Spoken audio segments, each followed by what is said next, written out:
Well, I'll dip into just a little bit of like kind of, some baseline psychology. One thing about KOLs in China that is different from the rest of the world, and I think it's actually Asia and together, is that China's a high context culture and also a collectivist culture.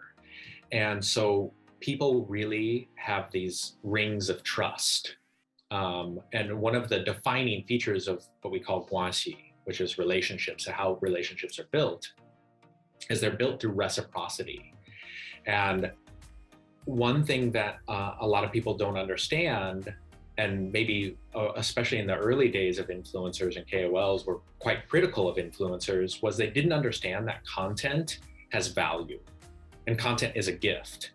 And so the creation of content literally has money for the equipment and literally has time investment. There's an opportunity cost loss there. And then there's value to the person consuming it. That information can educate or entertain. And therefore, the person creating it and giving it to their audience for free, those people consuming it, they're consuming something of value. And in the Asian culture, that consumption is building up a relationship with someone.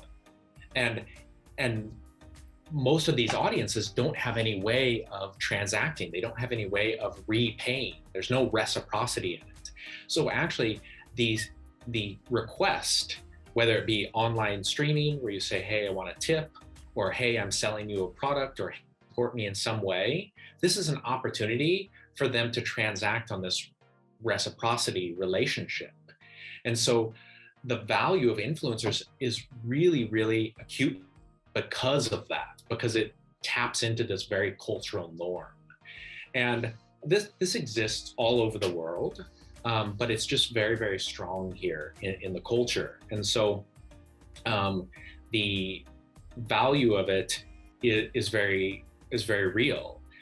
One of the interesting aspects of it, though, and this is where I think a lot of brands have lost their way and continue to lose their way.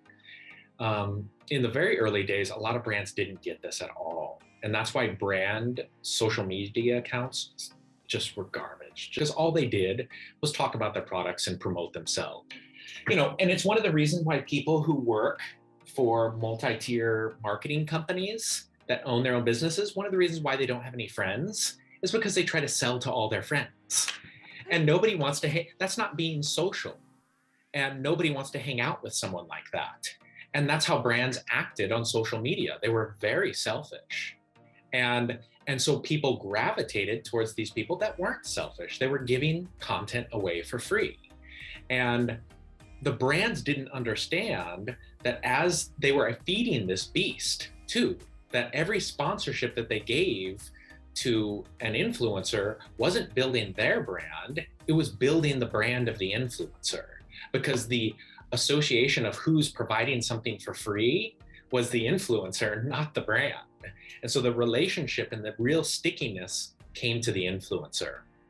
And this is where the big projection of, hey, these people are going to launch very competitive brands one day because they have all of this built up reciprocity.